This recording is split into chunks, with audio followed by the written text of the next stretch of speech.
it's obvious that we're seeing a sharp increase in demonic possessions across the board in multiple cities. Okay, there's all types of really crazy things in the news, but with regards to this specific issue, okay, and there is a connection between solar flares and women being lit on fire, demonic possessions, people lighting themselves on fire also. Okay, that is something that I specifically have noted that others have not. People lighting themselves on fire at protests. Now we're seeing the emergence of more criminals and psychopaths lighting women on fire. Several months ago, I talked about having really bad feelings about people hunting women in Portland, Oregon. And I also see a future in which men are hunted also, a world in which women are hunted by psychopaths and a world in which men are hunted by psychopaths. And this has actually been featured in pop culture, the idea of men being hunted in the American Horror Story episode, which I put at the 2025 channel. Okay, so this is Harnett County, and I'm not exactly sure where that is. So we're gonna, this is actually very sad. Live outside the Harnett County Sheriff's Office with the latest. Justin. Yeah, 28-year-old Ashanti Downey is in the burn center tonight with second and third degree burns. And tonight, deputies here in Harnett County are looking for those who are responsible. This is the area where it happened, near the busy intersection of Barbecue Church Road and NC 27. They say someone doused the 20-year-old with gasoline the night of December 16th before using a cigarette to set her on fire. Investigators say Downey was walking in this area when the attack happened. Christ. Now, deputies say no witnesses have. Okay, there's 4 people here. Just stand by. I'm going to show you something. Okay, if you've been with me and you've been watching these videos, and this is not your first rodeo, you've noticed that I've been doing solar reports, and I've been showing you when the solar cycle is most active. Okay, and I've been on a regular basis warning you and telling you the only person on earth. A lot of people think this is a joke. Do you? Do you? I hope that I'm holding your attention, because this is not a joke, folks. When the sun is super active, good. Stay there, all 4 of you, and pay attention and take notes. When the sun is most active, there just have so many people don't get this. Alex Jones doesn't get this. Okay, there are people out there that are psychopaths that will straight up light people on fire and shit when the sun is active. And on this planet of 8 billion, I am somebody awake enough that gets this. So today we're going to report this. Make sure to like and share. Okay, plenty of my content is fine for your friends and family. Okay, I'm going to do my best to keep reporting on a regular basis, either daily reports on the sun, what's happening with World War III or China, or the threat of or concern of possessions and crime. Okay, I'm on the case. So let's go back to the video. Have come forward as of yet. We spoke to the mom of the victim earlier this morning. She told us she would reach back out to us. She's right now with her daughter. It would help to know tonight with second and third demographics of the people involved. And tonight, deputies here in Harnett County are looking for those who are responsible. This is the area where it happened, near the busy intersection of Barbecue Church Road and NC 27. They say someone doused the 20-year-old with gasoline the night of December 16th before using a cigarette to set her on fire. Investigators say Downey was walking in this area when the attack happened. Now, deputies say no witnesses have come forward as of yet. We spoke to the mom of the victim earlier this morning. She told us she would reach back out to us. She's right now with her daughter in the hospital. Of course, if you know anything about this incident, you're urged to call Harnett County Sheriff's Office. Okay, next in video. Harnett County. Justin Moore, CBS 17 News. Team, the one platform that replaces all of these. I'm talking about. This is New York subway. Woman set on fire. Why did nobody stop the subway door? I haven't watched this video, but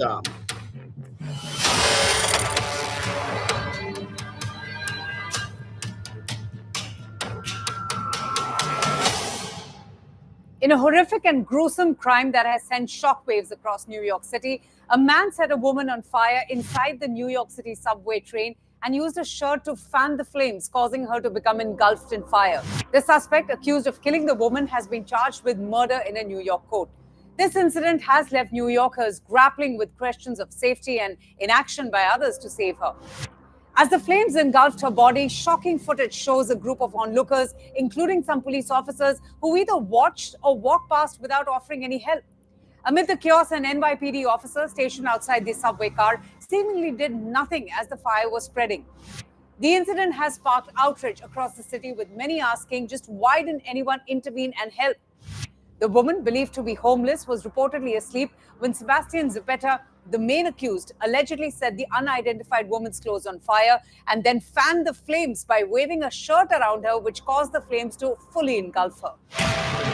According to federal immigration officials, Sebastian Zapata is an undocumented immigrant from Guatemala who was deported in 2018 and returned illegally to the United States after that.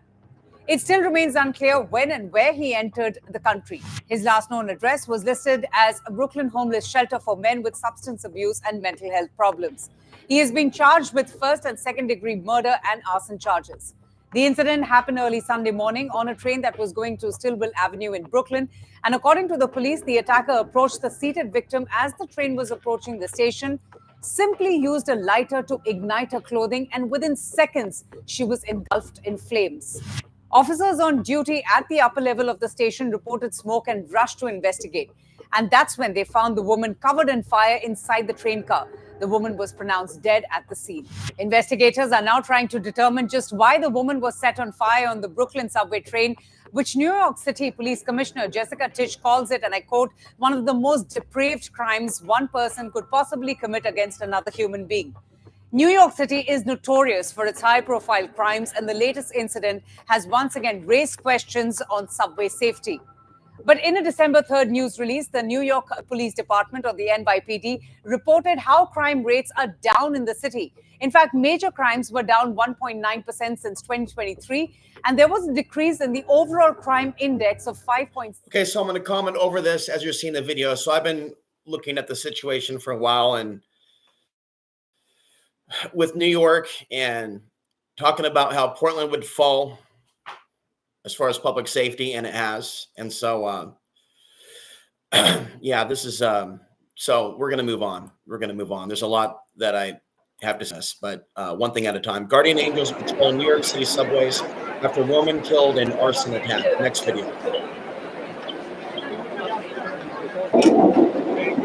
So you see, there's a reason why I like the martial arts, even if I'm not an expert and I don't have a black belt and have to stay at the same school. Why I'm passionate about like heroic films in a world in which they promote villains. And I've talked about this for years, about professional wrestling, pop culture, promoting gangsters, crime, hurting people. I'm actually paused. I'm sick and tired of seeing these pop-ups, how to be a gangster, and all this nonsense makes me sick. Furthermore, I'm tired of this worship of Snoop Dogg. When I was 13, 14 years old in 1993, 1984, they were shoving that guy down my throat through pop culture. I'm tired of it then, was sick of it then, was aware of the mind control then, the gin and juice, the mind control in those stupid-ass videos, and how they influence the young. And I rejected that pill. And here I am 30 years later, and I see that stupid, ugly face everywhere I look. Last night, they say she did it because she was unhappy. A woman involved in a home invasion. She was been for delivering food there.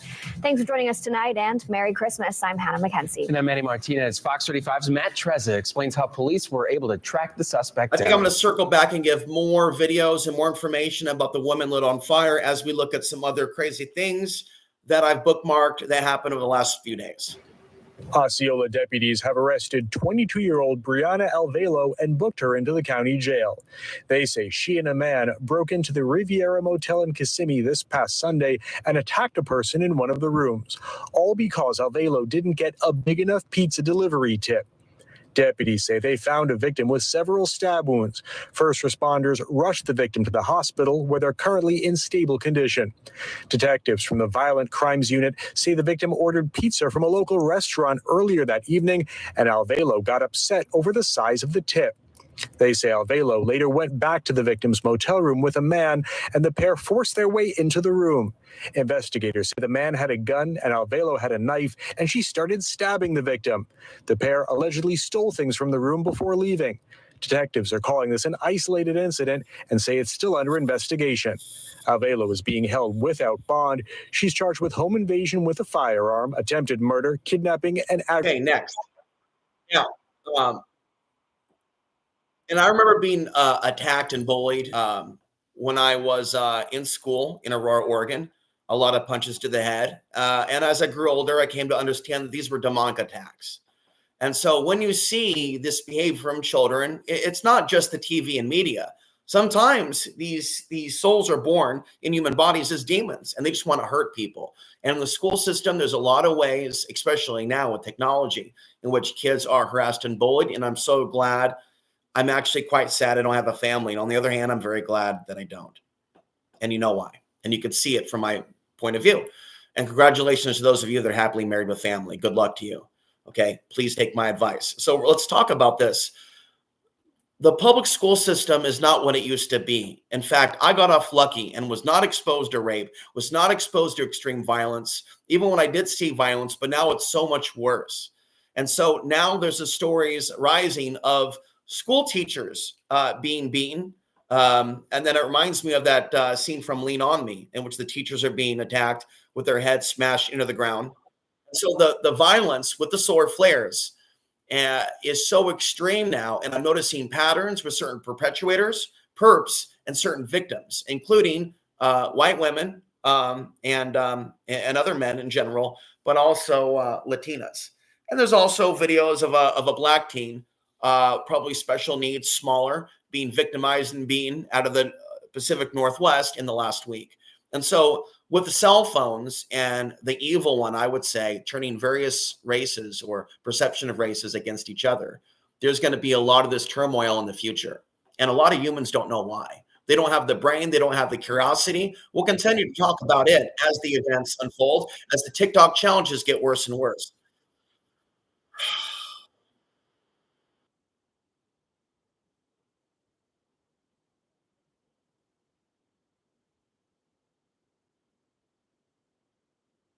You good? By the way, you good?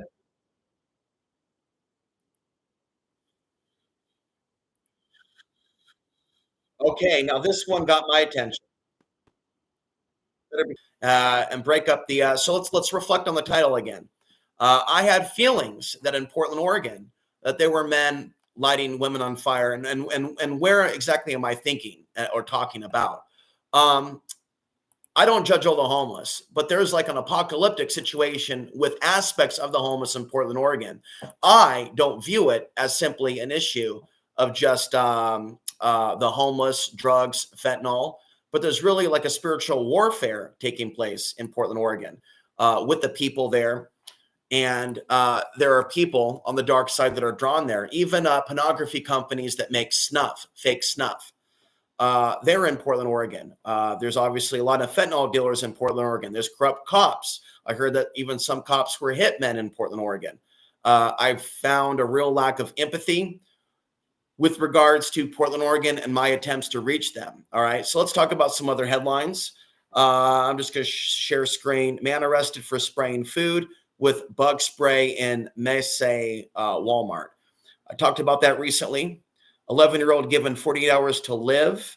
Woman who died on subway was so badly burned, only teeth can ID her. So let's go back to that story and then circle around to the story about the cop walking by her. And so that's the bystander effect.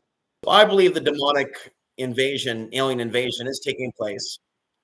And that I've been on the case for a long time. And that these wars in Iraq and Afghanistan, although a lot of people don't agree with me, that's where I'm unique, have unleashed a Pandora's box of demons in the direction of our society. And the lack of remorse that people have makes it worse.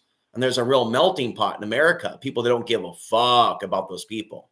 So the way I look at it is like we already were already on the dark side to a certain degree. And there's good things about America, but there's also a dark side. Also, not just America, but the world regarding murder and humans hating humans. And so What's happening here, also rape in the military, this is all signs of like a demonic takeover of our people. Man's face slashed at Dumbo subway station. These cities are not livable. They never were livable. A lot of people have mental illness in major cities, thinking that this way of life is the way to go. And there's so much dependency on the police. They're constantly saying, well, at least the police got to the guy. And that's true. That's true. But there's constantly stories about people relying on other people or the cops to help them when they don't want to learn self-defense, carry mace, or be aware of their surroundings, Bluetooth headphones, cell phones, and so many other things keep people distracted.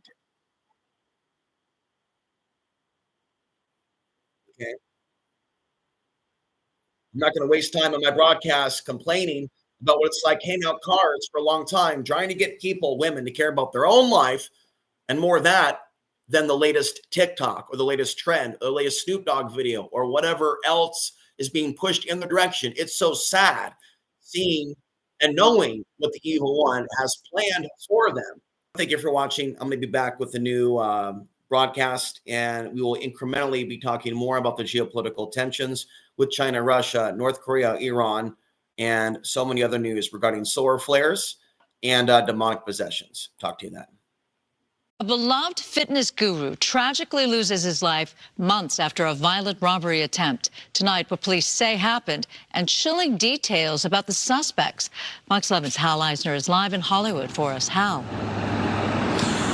Susan, it was a tragic outcome. After 3 months of fighting for his life, Miguel Aguilar has died, and the reaction outside this gym here in Hollywood has been one of sadness. That's so sad. My condolences. Reaction to the death Saturday of Miguel Aguilar outside one of the many self-made training facilities for which he was the CEO. The company on his Instagram saying, "We are deeply saddened to announce the passing of our founder and CEO, Miguel Aguilar, who was also a sports influencer." Are you just tired of the overcrowded gyms? Are you just tired of that typical meathead? Police said it was September 13th in the 11,400 block of Thurston Circle that 4 armed suspects allegedly followed Aguilar and his wife to their West L.A. home. TMZ reports they tried to take Aguilar's Rolex, and that's when he was shot in the face. TMZ also reporting Aguilar had a gun, but it looks like he didn't fire any shots. Police say 3 of the suspects were eventually arrested. One died from wounds he received during the attempted robbery. It's not clear exactly how that happened. No, I love the people here. We caught up with gym goer Josh Capo as he was leaving the gym after a workout. He didn't know Aguilar, but he had respect. It's really a shame, especially a young, successful, have everything going for him kind of guy, so it's really a shame. The district attorney's office has filed multiple charges against those 3 suspects that include murder attempt, robbery, and assault with a deadly weapon. In Hollywood, I'm Hal Eisner, Fox 11 News. Susan, back to you. Oh, Hal, thank you so much for that story, but what a terrible, terrible ending. Of minor storms over the next day or two. Then by the weekend, things should be pretty much settled down. And then we're kind of in hurry up and wait mode because we're not expecting all that much. We don't have any more fast solar wind on the way. We are kind of in the wait mode to see whether or not we're going to get any big solar storms because those new regions rotating into Earth view.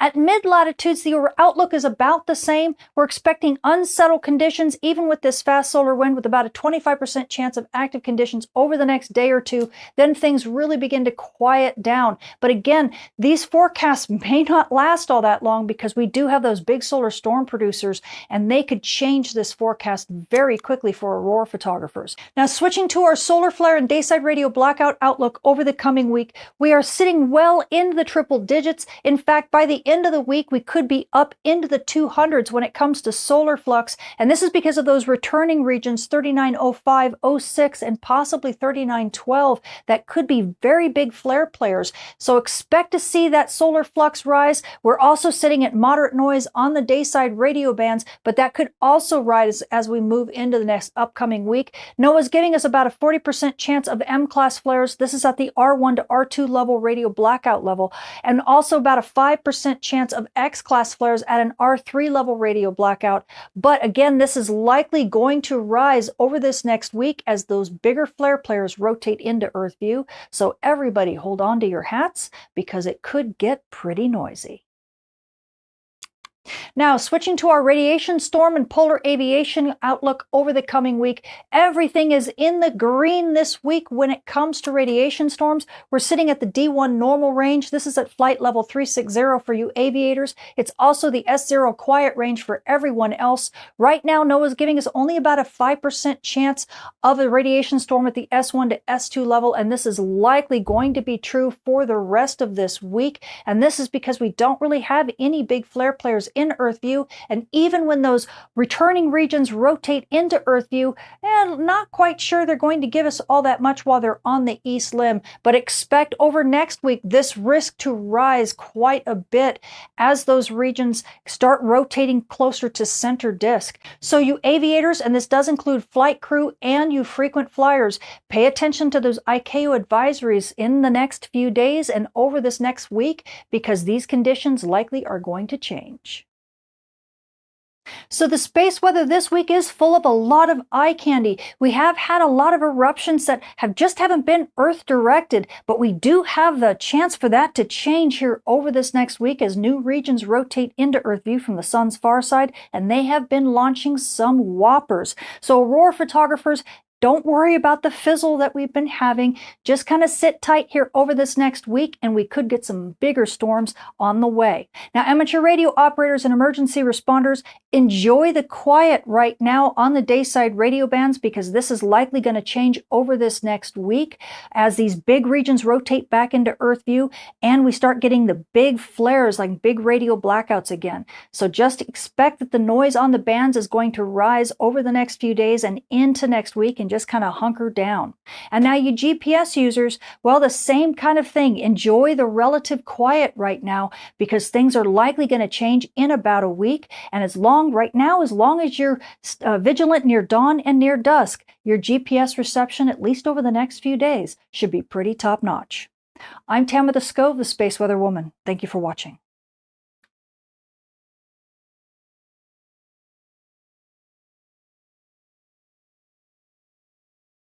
In other news, the war between Russia and Ukraine intensifies. Russian President Vladimir Putin has now issued a stern warning to Ukraine after the drone attack in Kazan. Now, Putin has vowed to escalate military actions against Ukraine, promising more destruction. A drone smashed into a high-rise apartment building in Kazan, a city of more than 1.3 million, and damaged a skyscraper, but no civilians were harmed. Now, this added to the appearance of a 9/11 style of strikes. Whoever and however much they try to destroy in Russia, they will face many times more destruction themselves and will regret what they are trying to do in our country.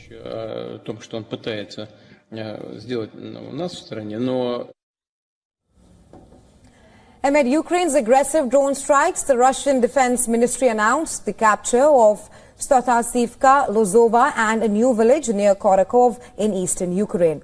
Russia also claimed to have seized over 190 Ukrainian settlements, with President Vladimir Putin describing the year as a landmark year in achieving military objectives in Ukraine. Russia also claims it successfully struck Ukrainian military targets, including an ammunition depot. In response to the rising Russian aggression, Ukrainian President Volodymyr Zelensky has stated that Ukraine's membership in NATO is achievable. The statement comes amid ongoing discussions about Ukraine's aspirations to join the military alliance. In addition to these latest drone strikes, Russia is also being hit by attempted arson attacks. Multiple incidents of the arson attacks have been taking place in Russia, and they are targeting banks, shopping centers, post offices and government buildings across major cities like St. Petersburg and Moscow. The record number of arson incidents have raised concerns about security and public safety in Russia.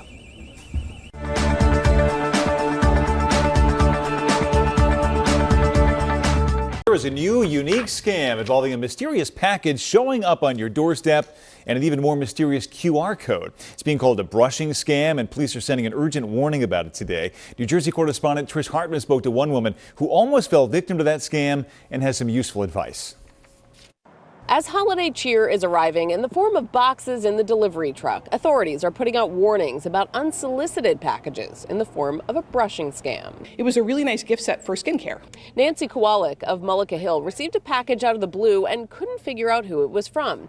Now, after seeing warning posts from local police departments, she believes it was likely part of a scam. There was a QR code, and I'm paranoid, so I don't scan anything, but I kept asking friends, and no one ever claimed sending that gift to me. Experts like Venkat Magapuri from Villanova University say once a fraudulent seller sends a package, even though you didn't order it, they can write a verified review for their product online. Now, once these packages have been delivered, these fraudulent sellers, they go online and write a glowing review for their product in an attempt to boost sales. And like Nancy mentioned, the package could also contain a QR code, which could lead you to a malicious website. They might say something like, scan this QR code to leave a review on a product that you recently purchased to perhaps be eligible for like a $500 gift card or something like that. Technology expert Tony Sabai says while scanning the QR code won't necessarily cause any harm, the website you visit may ask you for sensitive information.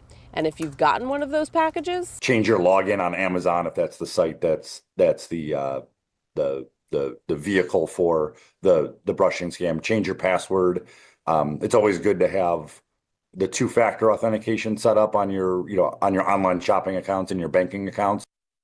And that was Trish Hartman reporting. Another precaution to protect yourself is to enroll in some kind of credit monitoring. We've got tips on how you can do that on 6abc.com.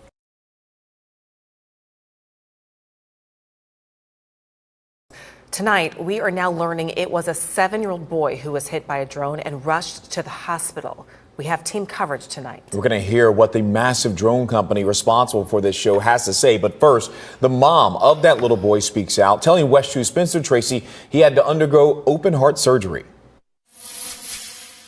A night of holiday lights turned into a scare in the sky. No, I don't think they're supposed to be falling. That is video showing the drones falling over Lake Eola Park during an Orlando holiday show on Saturday night. Orlando Fire says one person was injured during the event and sent to the hospital. One mother tells us she was here sitting with her family on this brick wall during the drone show when she says a drone came falling from the sky and the unimaginable happened. She says it hit her son. Everyone's natural instinct was to duck and scatter. And right when we knew it, my daughter found my son on the floor, unconscious, blood coming out his face. Adriana Edgerton says her 7-year-old son, Alexander, has been in the hospital ever since. It ended in nightmares and just feel so bad. It's 3 days before Christmas. A spokesperson from the FAA says several of the small drones collided and fell into the crowd at 6:45 p.m. Initially, there were supposed to be 2 performances, one at 6:30 and another at 8 p.m., but the second show was canceled because of the incident. Our crews saw the drones on the ground, and one was placed in an evidence bag. Edgerton says more safety precautions need to be put in place, especially for big events with so many people. This should not happen. No family should be going through this off of, trying to watch a show and have a good time.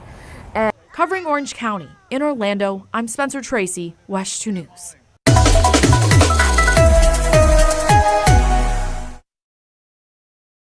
A nightmare unfolding right before Christmas. One of the most depraved crimes one person could possibly commit against another human being. A woman riding the New York subway Sunday morning set on fire at the Coney Island stop.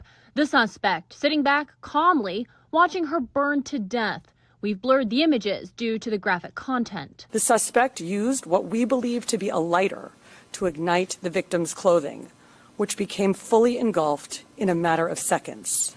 Detailed videos from the scene helping NYPD swiftly make an arrest, apprehending 33-year-old Guatemalan migrant Sebastian Zapata. New York Governor Kathy Hochul coming under fire from critics for social media posts made in the hours after the brutal murder, claiming she has made the subway safer for millions of riders. Subway crime is down 10%. Zapata came to the U.S. illegally in 2018, the Trump administration deporting him days later. Fox News reporting ICE officials say Zapata entered the U.S. illegally again at an unknown date. This murder bringing the crisis at the southern border back to the forefront of issues facing New York City. That has to stop. That is so upsetting just a few days before Christmas for that to happen in our city. But it was allowed to happen because our city refuses to cooperate with ICE to deport individuals. And so we need President Trump and Tom Homan desperately to come in and clean up our city and secure our border. New York City Mayor Eric Adams met with Trump to discuss plans to remove undocumented migrants from the city when Trump returns to the White House. I'm Kayla Gaskins reporting. Our other top story of the night, we are learning new information about what happened moments before two Macomb County officials got arrested over the weekend. Superintendent Holly Stange and Food Services Director Amanda Carroll both face a list of charges for allegedly having marijuana on school grounds. And that's not all. Prosecutor Pete Lucido says cops saw the Fitzgerald Public Schools superintendent, Holly Stange, climb into her colleague Amanda Carroll's car to smoke marijuana with her for several minutes. Once she drove off, officers pulled her over and say she was under the influence. They also say they found a .22 caliber rifle in the back seat of the car. Warren police also pulled over Carroll, who was driving with her 6-year-old child at the time, and allegedly found her to also be under the influence. An attorney for Stange has questions about the charges. There's a host of issues with that to show that somebody was impaired by marijuana use. Was it a hit? Was it 2 hits? They're going to claim, I guarantee you, we smelled a strong odor of marijuana. You just take one puff of marijuana, you're going to smell a strong odor. Both Stange and Carroll have a bond of $5,000 and are facing felony drug charges and a handful of other misdemeanors. They're scheduled to appear in court again on January 2nd. Meanwhile, the Board of Education at Fitzgerald Public Schools has placed both officials on administrative leave pending the results of their own internal investigation. Questions remain after dozens of migrants in Chicago's South Shore neighborhood say they were forced out into the cold just one day before Christmas Eve. Some say they weren't even allowed to retrieve their belongings. But a spokesperson for the mayor's office says the building they were staying in is unsafe. Julian Cruz is live at the Chicago Police Department's 3rd District with the latest. Julian.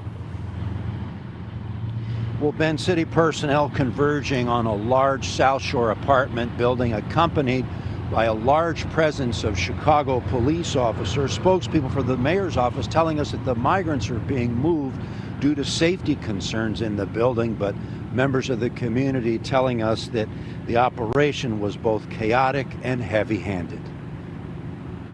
I saw groups of children. There's ladies with newborns in their arms.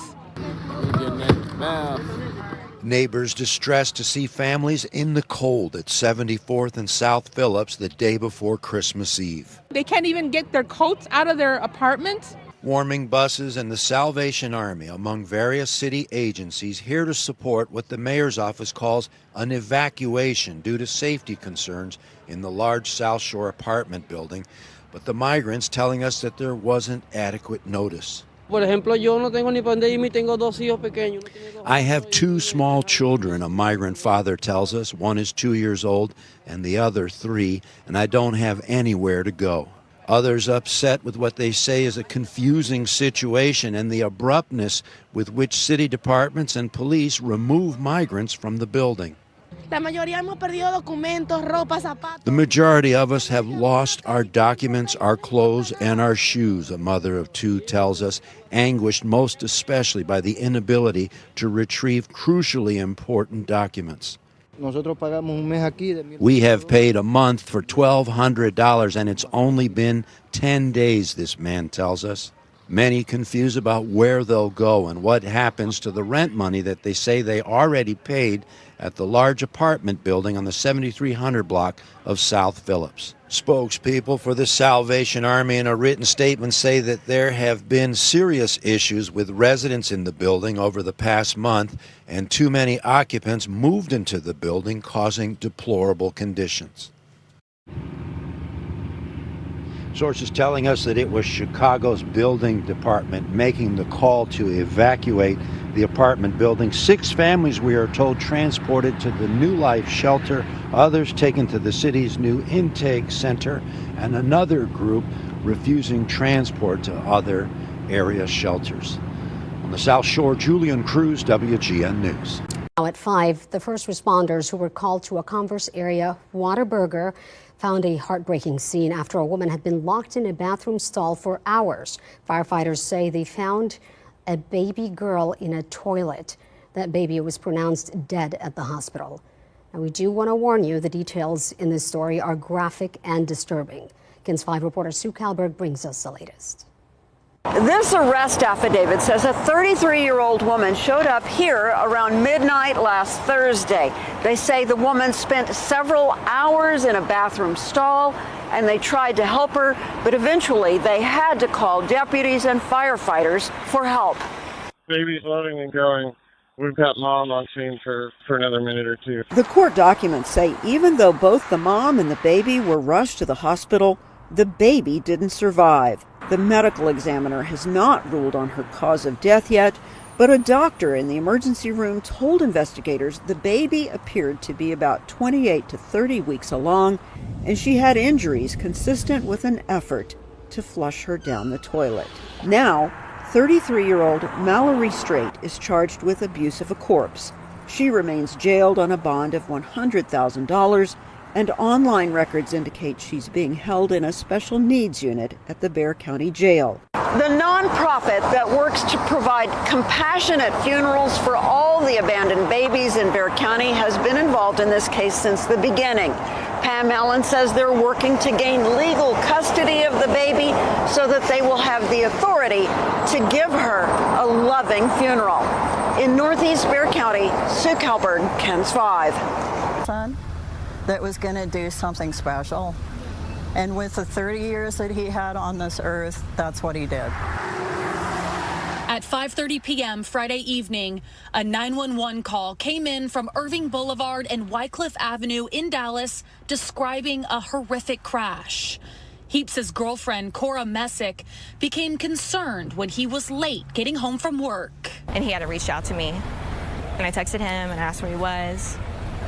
And then 10 minutes later, I checked his location, and he's still there. Witnesses told investigators 21-year-old Jonathan Salazar Garcia took a left turn in his Dodge Ram truck and collided with Heaps' Harley-Davidson motorcycle.